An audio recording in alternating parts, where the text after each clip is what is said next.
Look me up on Google, search the classics. He plays, he bass. Hold me up and pull me down. It's a battle royale in the eye of the storm. Drowning in the shallows when the path is getting narrow. I'ma ride it out on this broken arrow. Fuck it. Pull me up. Sports Edition.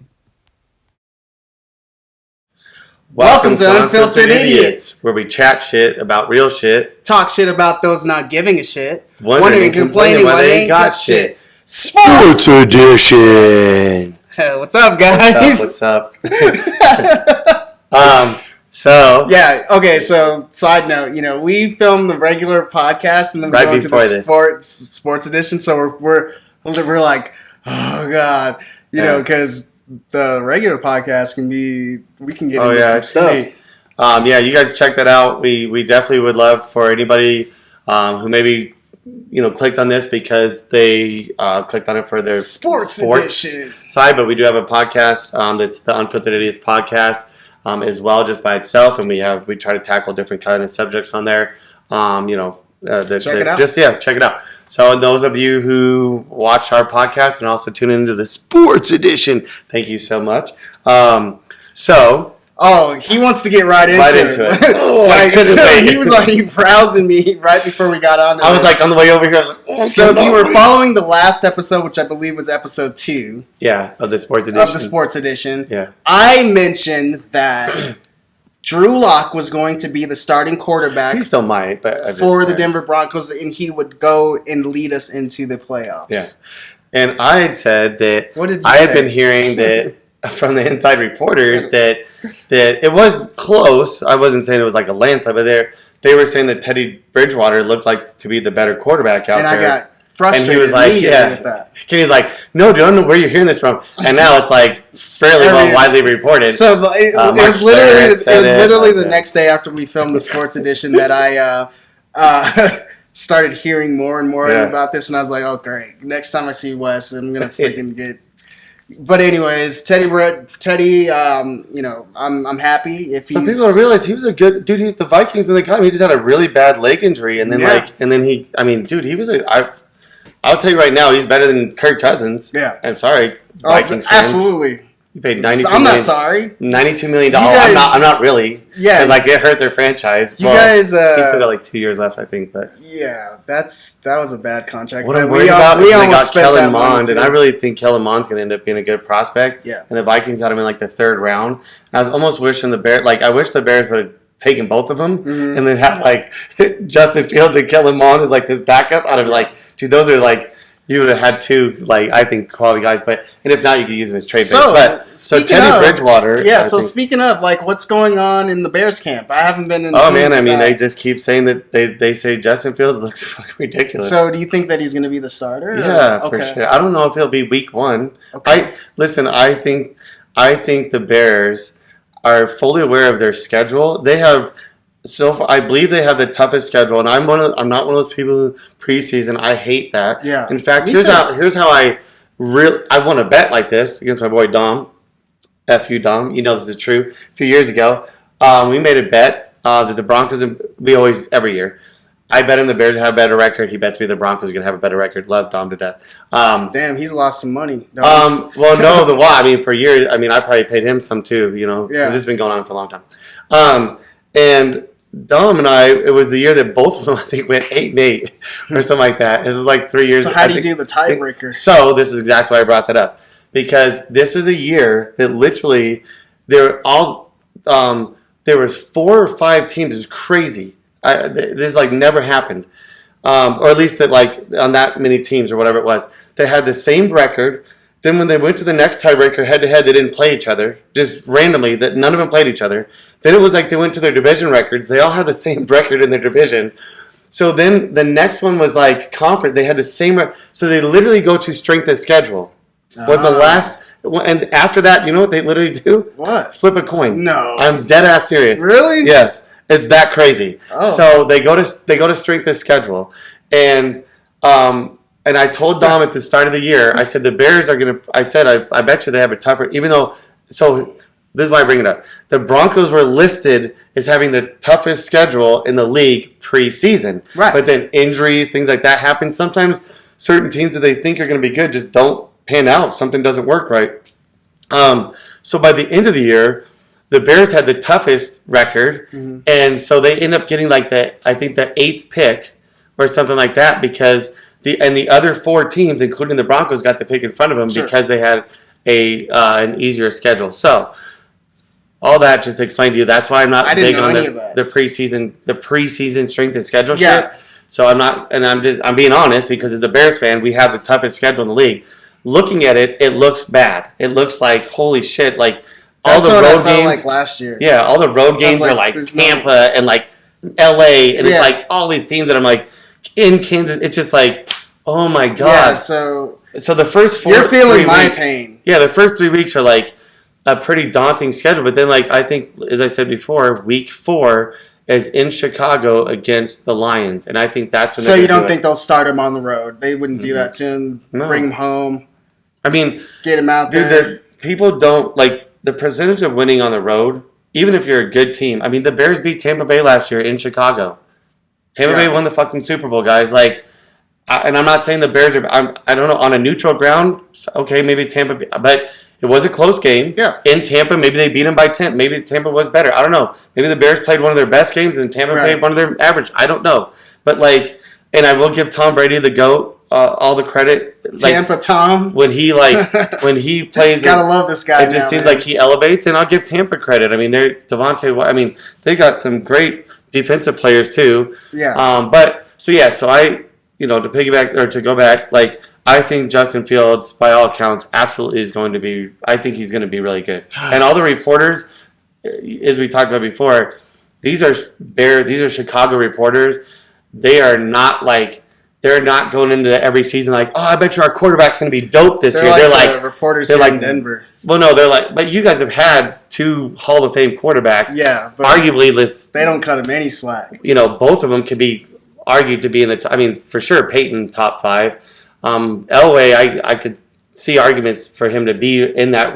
Make that cut. Yeah. I don't have him in my top 5, but I have him in my top. He's probably like my 6th or 7th. I think Elway is really good. I have Peyton. Peyton's probably my number 2, to be honest with you. Actually, Montana's my number 2. Sorry, but anyway, we'll have to go through that one time. We'll have to do a list. We're gonna have to do that because I'm intrigued by that. Cause I would definitely have Peyton as my 2nd. Joe is 3. Yeah, and that's fine. You're a Bronco fan. So Tampa Tom is 1, obviously. Yeah, I've always had Montana number 1 until Brady came back in that game when they were down like 30. I was just like, dude. Even one of my clients was a 49ers fan. Oh no! He came in the next Monday, and he's like 50 yards away from me, and he goes, "Yeah, Tom's a GOAT now." And I was like, "Oh shit, that was his. That was number 5. That's when he got a 6th, and now a 7th. That's when I was like, yeah, it's over. It's over. Because I already had him right there, even at 4. But I was like, God, Montana was 4-0 in Super Bowls, and I was like, I gotta give him the nod for that. And it's not just necessarily always the eyeball. It is, yes, but like you have to factor in like. Sometimes they might not look pretty when they do stuff. But they make the plays. They make the plays, right? And well, he was 4-0 in the Super Bowl, never lost. Right. But then when Brady, now he's on 7. I mean, my buddy Jamal, I love him to death. There's still someone debating this with you? Yes, dude. Oh, no. My buddy Jamal. There's no debate in So I just Googled the greatest NFL quarterbacks of all time. Literally, and I just took the top 10, because there was multiple pages on Google. The top 10. And 9 out of the 10 had Tom Brady, and almost every one of those had Montana too. Most of them had Montana too, and then the ones that didn't have Montana did have Peyton, and I have Peyton in my 3. And then the only one, which was one, of course, I searched here when I'm here located in Denver. So like the 10th one or like the 9th, I don't know, it might have been the 9th one. But I know I sent Jamal 10 links in this text group. Sure. He put me in a text group with another guy who's a Patriots fan. Oh, and I'm like, what? You want 2 people arguing against you? Okay. And he just can't. He's made the statements. He's dug his heels in. What? Who does he think is the I don't even care. It doesn't matter. Like it doesn't matter. He just won't admit that. Why? He said he was a system, I get it. I understand. He said he was a system quarterback. Now he goes down in Tampa and wins first season. I go, okay, well, it's not Belichick. What team does he like? He's a Bronco fan. Okay, Yeah. like We seriously. went to Rangeview together. I love Jamal to death. I don't like seriously. He's got one of my puppies. He got method. Yeah, man. Jamal. Or he got method, baby. Jamal, bro. Yeah, yeah. Sorry, bro. Tampa Tom is the man, dude. He's the Tom goat. Brady, he's the goat. Okay, and it's funny. He's the Like goat. I did not think that until that game, the 49ers Super Bowl. Like, or not the 49ers. Falcons Super Bowl. Yeah, Falcons Super Bowl. That like, was a blunder by the Falcons, by all means. But absolutely, but still, then the next like, one, do you have to understand what he had to do to get that team to win that game? Yeah. Like, you have to be. But then, then you get the sixth one, and I'm like, okay. Anybody who was arguing after that one, the sixth one should have been like, kind of like, okay, it's over. Then he goes to another team at 43 years old and wins their first year with them, and everybody on that team. Like, and this everybody team on that team didn't go to the playoffs the previous year. You had were they a team that was riping? Yeah, of course. But their quarterback threw more interceptions tied the interceptions to touchdowns. Yeah. And even the guys on Tampa, including all the guys on the Patriots too, but even the guys on Tampa, almost every one of them have came out and said that when Tom got there, it was another level. Yeah. And they said, and it was just something that, like, he'll shut down. And this was a story I heard he did even in New England by Jared Grady. Yeah. Why did I get his name wrong? Anyways, by Grady, the defense lineman, he said that when he was in New England the first time, and obviously then he went to Tampa, but he was like, dude, he goes, I was like, I think he said he was like a second year or like a third year, something like that. And he said that, like, the offense didn't score on like a 2-minute drill or something like that. And normally what happens is like, okay, that's it. You know what I mean? Like, and Tom Brady was like, hey, no, let's run it back. Yeah. And like, normally the coaches are the ones like, they don't do that. And even Grady Jarrett, sorry, I don't know why I say his name so effed up, but like, he was sitting there and he said to his defensive coach, was like, wait, we got to run it back? He goes, what do you mean? He's like, you heard him. You heard what he said. He said, you heard Tom Brady. Not Bill Belichick. Tom Brady is running practice. Well, that's the thing. Just like Peyton when Peyton came here. We talked about this before. Yeah. When Peyton came here, it's just Shanahan wanted to run his shit. It was not working. Yeah, and Peyton said, let me handle this shit. And they go and win the Super Bowl. So. Everybody was like, okay, you do what that man says, and you don't say anything else. And it's just the way things are. But anyways, some people Tampa Tom is the GOAT. Yeah. Sorry, Jamal. Yeah. It is what it is. You're as much as it hurts and pains me, it doesn't hurt me. Yeah, I don't like the Patriots. After 6 and then 7, it doesn't hurt me anymore. He's just the GOAT. It is what it is. Yeah. And, at this point in time, my dude, I love you. You're a flat earther at this point. We're like, come on, man. Join the rest of the round world. So let's take a minute to talk about these NBA finals and these goddamn Phoenix Suns, man. Well, they look good. I think Milwaukee's gonna get the next. I think it will be over in 5, but it might go 6. I don't know. Milwaukee's been lights out at home, dude. Lights out. That the Suns, they're laser focused. They're a well coached team, and they might. They might. Milwaukee may get one, but I think that's it. It's weird how they pretty much know what to do. I think Milwaukee's going to win. I don't think they've lost yet at home. I could be wrong about that, but I'm pretty positive they have. And their record in the regular season was ridiculous at home. And I believe in the playoffs, I don't think they've lost yet at home either. So I think there's a good chance. Have you watched these Suns? I know they look good. They're ridiculous. But did you watch? I watched. What was it like? I think Brooklyn lost. The Nets lost by like a shitload one night, and then the next night they won by 20, like in the playoffs. So I was mad. I lost a bet. I was betting on them when they were. I was getting plus like 32, plus 32 points. You know what I like about this Suns team that I wish that my Nuggets team would do is they have that killer instinct. They know that they need to go out and just shut the game down and win the game. Yeah. You know what I mean? As opposed to the Nuggets, they might come out and struggle. And then, they like fighting from behind. It's just weird. This Suns team, I've never really seen. I'm happy for CP3 though. That's really. I hate CP3. Oh really? I can't stand a consistent flopper. Like it drives me nuts. It's just like LeBron, and I have it on my Instagram page. Like every Laker, like they have their hands up like this because they didn't get the call or something. It's just like those type of players are what made the NBA so soft. I agree. I don't like it either, but it's just.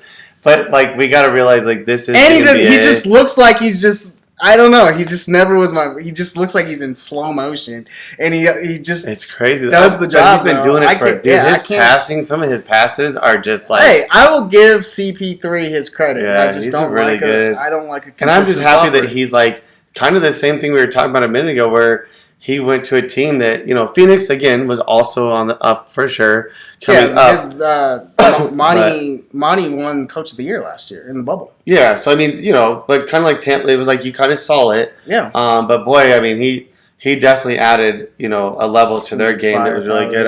I just it's interesting that I thought Milwaukee. I don't know. I guess not. Like we'll see. I just think that it was funny that there were rumblings that Chris Paul was done.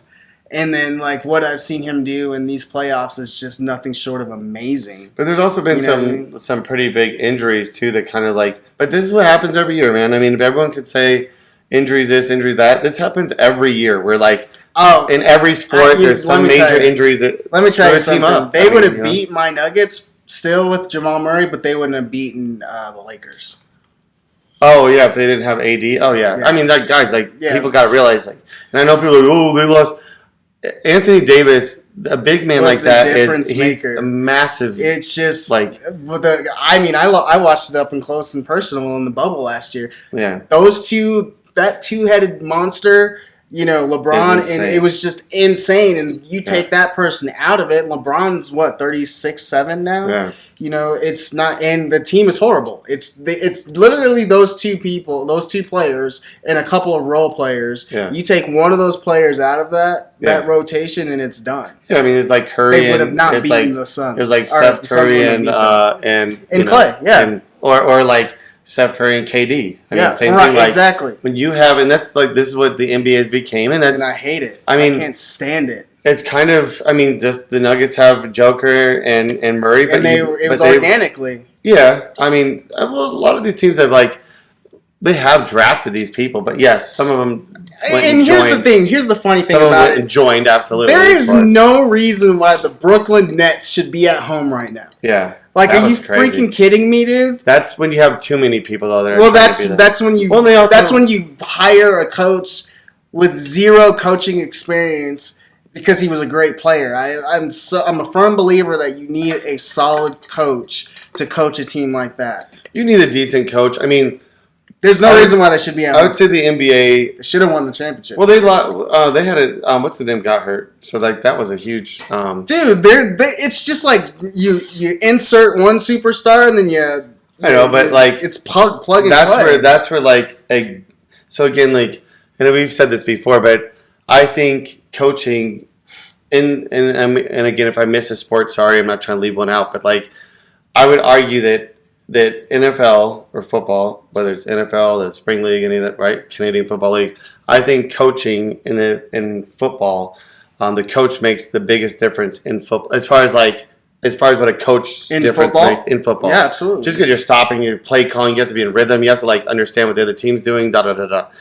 I would say the next one and where a coach makes probably on a team sport the most difference might be like might be basketball. I don't know. I'm trying to think. It is basketball, dude. I don't know. I mean, it's definitely. I played basketball for a very long time. My point is like, I cannot know shit, and if I have those three guys. Like, if I have 2 or 3 superstars... No, but here's the thing, is if you let a superstar... let a superstar do whatever he wants on the court, and he's not running your set plays, or he's being a ball hog, and you don't have a coach that has that resume to be like, bring that shit back in. Like, you're not doing that. Yeah. You're a detriment. That's what I said. I mean, it definitely affects them. And like, I saw what the hell what's his coach's name? Steve Nash. Oh yeah. I saw Steve Nash in his coaching. Oh my gosh, you guys, I'm so sorry, but we have a. If you watched our previous podcast, we have a visitor. Oh my goodness, that's hilarious. It's a fly. So is it on the right? Is it on the right camera? Oh my god, that's hilarious! That was on the camera. Sorry about that. I wonder how long that was up there. Yeah. It's gonna be like, sorry guys. We'll edit that. Possibly.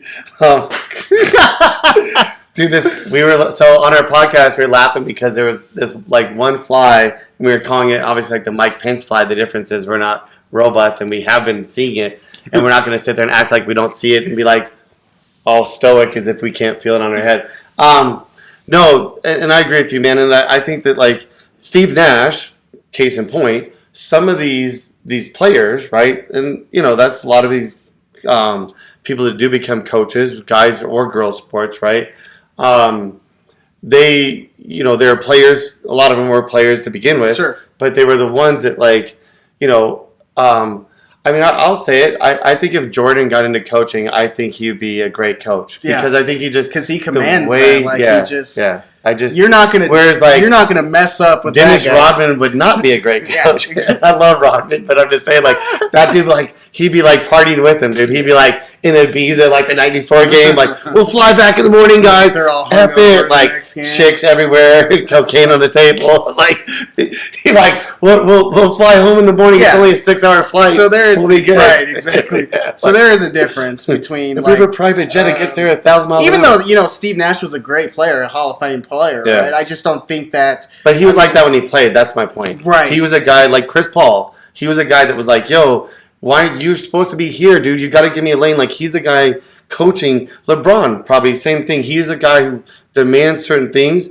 And it's like, there's some guys that are like that, but they're not really like, they don't coach up the other team. They just kind of go, maybe they make a pass and they, or something. And same with any sport, like football, whatever. Maybe they do something and go, and they just kind of go like this and like, damn it, because they knew they were supposed to be there, but they don't go to the sideline and go, like Peyton Manning would go to the sidelines and go, like, pull somebody aside and go, yo, dude, look you missed this block. Or, like, you were supposed to, I said cut it off at 7 yards, you did it at 8. And, like, I'm throwing it thinking you're, like, the timing. And he was like that. Yeah. And those types of people become good coaches. Steve Nash was like that. He was detail-oriented. Everything he did was like, if I'm trying to pass here, you need to be right there. You don't need to be 6 inches that way. Like, you have to be in that spot because I got to squeeze it between that guy's leg and that guy's hand, and you got to keep the right distance from me. And so he understands, kind of like Phil Jackson, and I would give Phil his credit, the whole triangle, right? You got to give Phil Jackson his credit. But dude, if you gave somebody who is even a reasonable coach,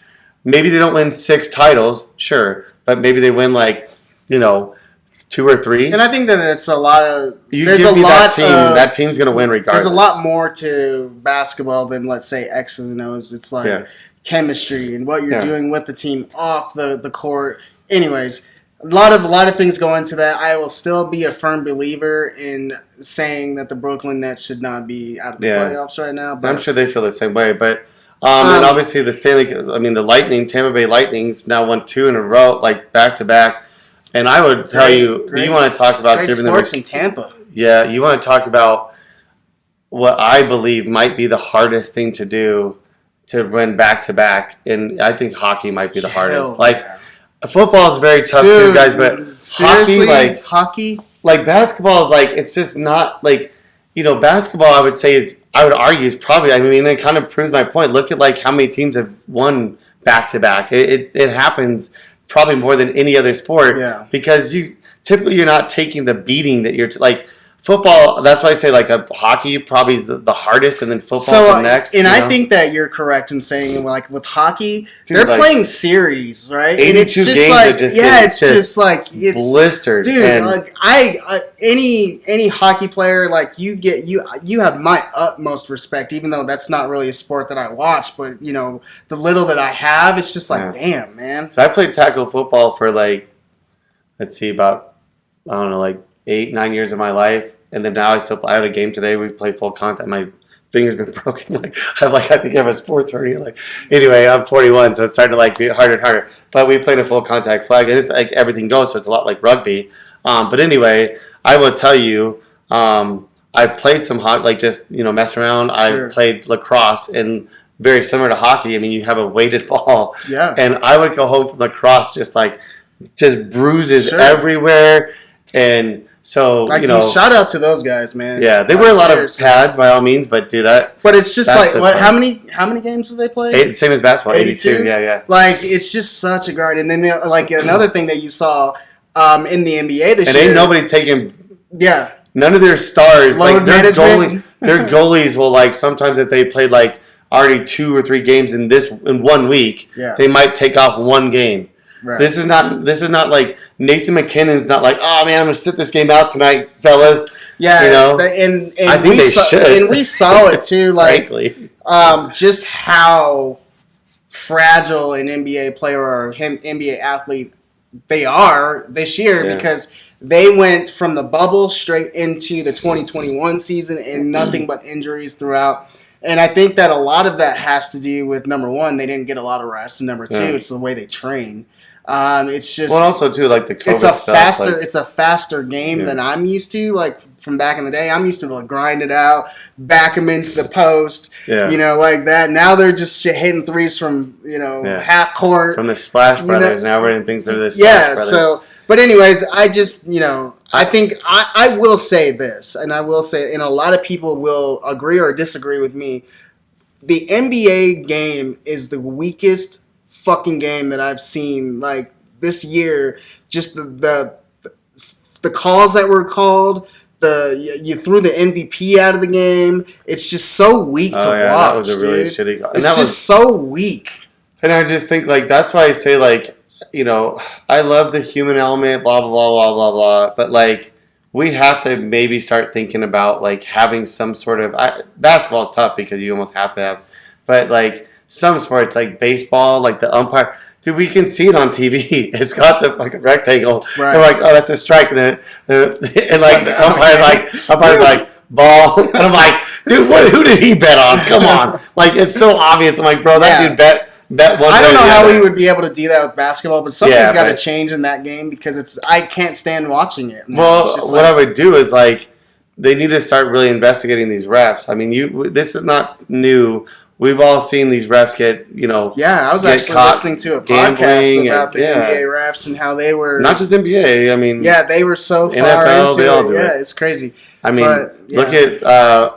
and some of these refs to this day that were caught in the scandal are still coaching... reffing in NBA games to this day. Yeah, Bobby, what's his name? That got popped. He was Donovan, yeah. He was the one that got popped, but like...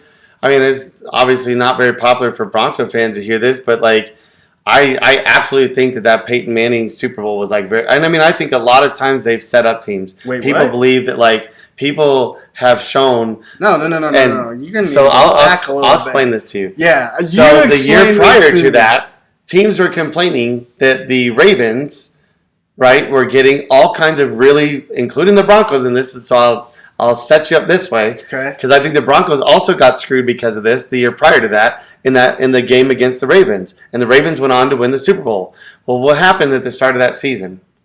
Who announced the retirement? Ray Lewis. Ray Lewis. So Peyton Manning said this is going to be his final year. John Elway said it's going to be his final. Like these teams, and so listen. Okay, do the research on this. I would have to do a little research. Who refed 5 key games that year, 2015, of the Broncos? There was one guy who refed 5 very key games. I have no idea. Who was suspended from doing Bronco games for 5 years for cheating for the Broncos. Come on. I'm dead serious. This shows you how much fans is like. I'm dead serious. This is why we talk about this stuff, because politically that is not cool. Here we go. As a fan of sports, I don't care. It doesn't ruffle my feathers that bad. But politically, guys, not to go to our regular podcast. That's why I get mad at people with politics, because they'll go, I didn't see my obvious. They blocked. I didn't know anything about it. I don't know nothing about it. I don't know anything about it. Ed Hockley. I guess everybody does not know that name in Denver. I know the name very well. Ed Hockley was suspended for 5 years for doing Broncos games because they caught him they did a whole investigation on him. What years? Literally got popped in so this happened in 2000. He was suspended 2009 to 2014 from doing Bronco games. He should have been suspended forever. So what did he have? Some invested interest in it? Yes, he's a huge Bronco fan. He has an office here in Lone Tree. He grew up in Phoenix, but first of all, you should not. And I'm being honest. You should not let me ref a Bears game. If they should make every ref take a lie detector test about who their favorite teams are, and they should never be allowed they to shouldn't. They should just be professional. Dude, let's stop. Let's be beyond that. I would try to do my best, but if it's a crucial game, and I think the Bears are like, I'm like, oh God, like they're about to lose this game. It's so important. Holding, like, or no, you get out of here. You wouldn't. But, well, he did. And if you go back and look at 2015, he magically got selected to ref 5 games. Okay. The Patriots, the last game of the season, against the Cincinnati Bengals. There was another team that was like, I don't remember that, but. The AFC Championship game and the fucking Super Bowl. This is the dude that got suspended for cheating for that team. What happened in the Patriots game? Dude, it's 23 seconds to go. It's like 3rd down. They're on like the 8-yard line. Okay. They blitzed the A-gap. Brock Osweiler was literally barely even getting the ball, getting wrapped up and thrown down at like the 14-yard line. It should have been like 4th and goal with like, I don't even know if they had a timeout. I don't think they had a timeout. It should have been 4th and goal with the clock running with 23 seconds to go. What happens? Ed Hockley calls pass interference. It was Ed Hockley that threw the flag, called pass interference on who was you guys' receiver that time? Big dude. Oh my God. Very good receiver. Holy shit. 2015. He was like your guys' really stud. Sanders? No, big dude. What's his name? Holy cow. Your 2015 receiver. Manuel's on one side, then you had. What's his name? Demarius? DT. Yeah. Demarius Thomas. And literally, they go to the replay, bro, and I'm going to show you on this. I played football. First of all, I was within 5 yards. Secondly, this is how much his shoulder went like that. And they called it. You can see on different replays that, like, dude, Brock Osweiler was being wrapped up before that play even got into his break. So, like, it's bullshit. The next thing you know, what do they get? A half, because it's in the end zone. They get to get the ball on the half-yard line. They punch it in. That was a crucial win. I don't know what he's talking about. Crucial win. Listen, then on it looked like a the Cincinnati game, my own friend that was at the game, one of them is a Bronco fan, one's a Chiefs fan. They both said that there was grumbling in the crowd in that last game of the season. Would have made the Broncos go from a 1 seed to a 5 seed if they lose to Cincinnati. They're up 21-0. Cincinnati was at the half.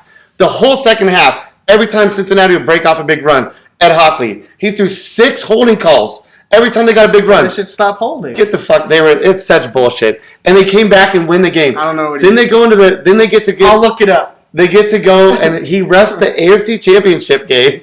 And then we all know what happened in the Super Bowl. What, like, that play, I'm not saying the Broncos didn't have a good team. What's Super Bowl in 15? In 2020 Cam Newton. What? Come on, bro. Cam Newton throws a ball over the middle for like. They clobbered that game. There was no 10-point game. Shit in that game. They threw a ball 10 yards, like 40 yards over, and the guy catches this like crazy looking catch, and Ed Hockley's the ref who says it's not a catch, and then the next play is when Von Miller strips the ball and it goes in the end zone, completely changed the game. There was no. You don't remember in that okay? Game. There's no. Do you not remember what Cam Newton said? Why he was getting mad? No. Bro, you guys, they just watched this game just like, oh, look, we're winning. Cam Newton said that when Derek Wolfe, like, I'm talking like Cam Newton releases the ball, Derek Wolfe took like 5 steps and fucking lit his ass up.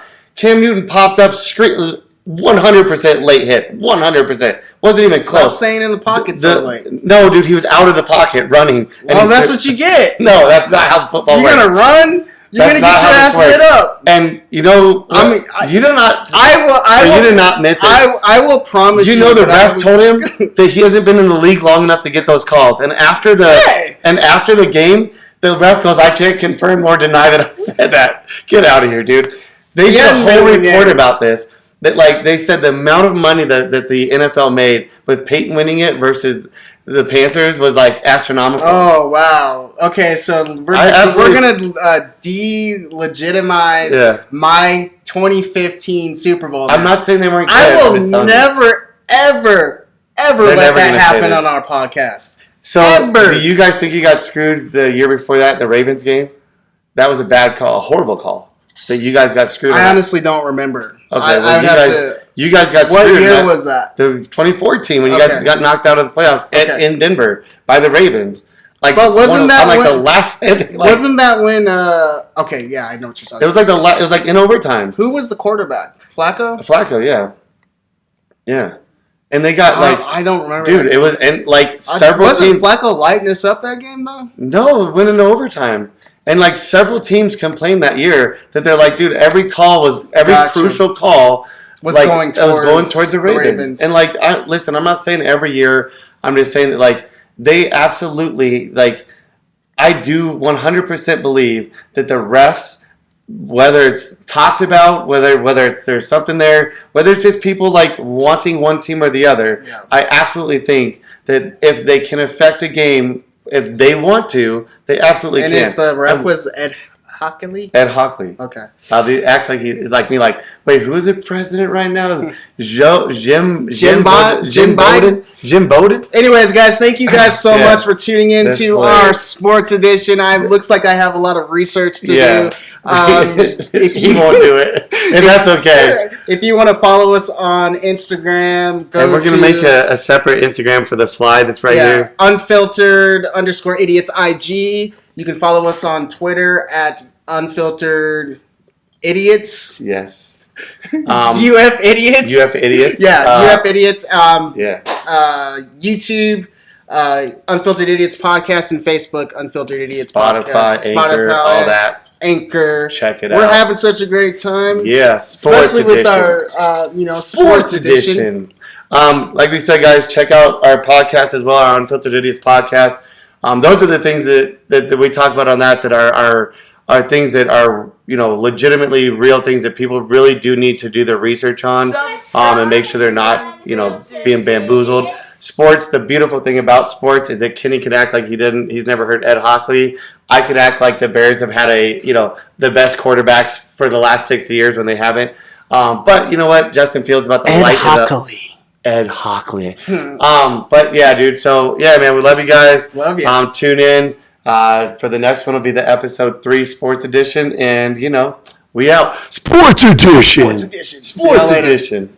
Look me up on Google, search the classics, you crazy bass. Hold me up and pull me down. It's a battle royale in the eye of the storm. Drowning in the shallows when the path is getting narrow. I'ma ride it out on this broken arrow. Fuck it. Hold me up. Sports edition.